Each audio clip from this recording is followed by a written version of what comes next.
নিত্যপণ্যের বাজারের খবর জানবো এই মুহূর্তে। রাজধানীর কারওয়ান বাজার থেকে যোগ দিচ্ছেন আমাদের সহকর্মী শাহিদ আহমেদ। শাহিদ, নিত্যপণ্যের বাজার পরিস্থিতি কেমন দেখছেন? চাল ও পেঁয়াজের দাম বৃদ্ধির কথা শোনা যাচ্ছে, এছাড়া সবজির বাজার দর কেমন? বান্ডেল থাকলে প্রতি সেনমানিতে টাকা বাঁচবে। বিকাশ সেনমানি বান্ডেল কিনে জিতুন প্রতি লেনদেনে। দেখুন, আসলে প্রতি সপ্তাহের ব্যবধানে দামের বেশ কিছু পার্থক্য ওঠানামা করে, এবারও তার ব্যতিক্রম নয়। তবে এই সপ্তাহে ক্রেতাদের সবচেয়ে বেশি ভোগান্তিতে পড়তে হচ্ছে চাল কিনতে। আমি এখন রাজধানী কারওয়ান বাজারে অন্যতম একটা খুচরা চালের বাজারে আছে। আমি যদি সরাসরি এই চিত্রটা দেখাই, আসলে চালের বাজারের বিষয় যদি প্রথমেই আপনাকে বলা হয়, এক কথায় চালের বাজার হচ্ছে চড়া। তারাও এমনটা বলছে।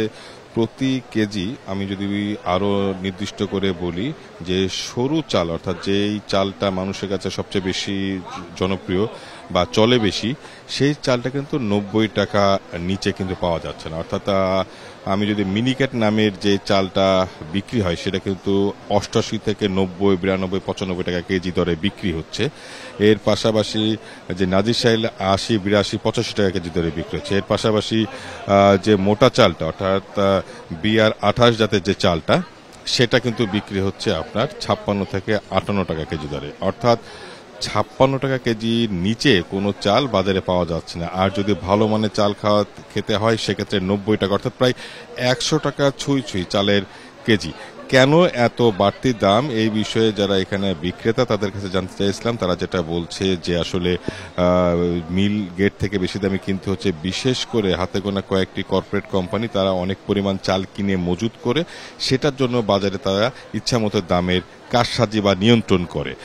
নতুন যে মৌসুম আসছে বোরো, সেটা আসতে আরো 10-15 দিন সময় লাগবে, অর্থাৎ 2 সপ্তাহ পরে কিছুটা চাল কমতে পারে বলে তারা আভাস দিয়েছে। আর এখানে যারা ক্রেতা, তারা যেটা বলছে, রমজান মাসটা নিত্যপণ্যের বাজারটা স্বস্তি ছিল, কিন্তু সেই স্বস্তিটা সরকার ধরে রাখতে পারে না। বিশেষ করে 100 টাকা কেজি দরেই প্রায় চাল কিনতে হচ্ছে। কিন্তু বাজারে কোনো দোকানে চালের কিন্তু অভাব নাই। প্রতি দোকানে চালের বস্তায় পর্যাপ্ত মজুত রয়েছে।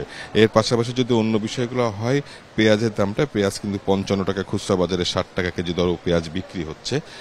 সবজি, গ্রীষ্মকালীন সবজি বাজারে ওঠা শুরু করছে, যদিও একটু দামটা বেশি। তবে তেল যে 189 টাকা লিটারে বোতলজাত, সেটা কিন্তু বাড়তি দামে বিক্রি হচ্ছে। অর্থাৎ সপ্তাহের ব্যবধানে তেলের দামটাও বেড়েছে। তবে কিছুটা স্বস্তি রয়েছে ব্রয়লার সহ সোনালী মুরগির দাম। ব্রয়লার মুরগি 160 টাকা থেকে 170 টাকা কেজি দরে পাওয়া যায়। যদি এক কথা আপনাকে বলা হয়, রমজানে বাজার যে স্বস্তি ছিল, সেটা পুরোটাই মিলান হয়ে গেছে এই চাল এবং তেলের বাড়তি দামের জন্য। এমনটাই অভিমত এখানে যারা বাজার করতে আসে ক্রেতা সদনে। মূলত এই ছিল রাজধানী বাজার পরিস্থিতি থেকে সবশেষ। রাজধানীর কারওয়ান বাজার থেকে সাপ্তাহিক বাজার দর নিয়ে জানাচ্ছিলেন আমাদের সহকর্মী শাহিদ আহমেদ।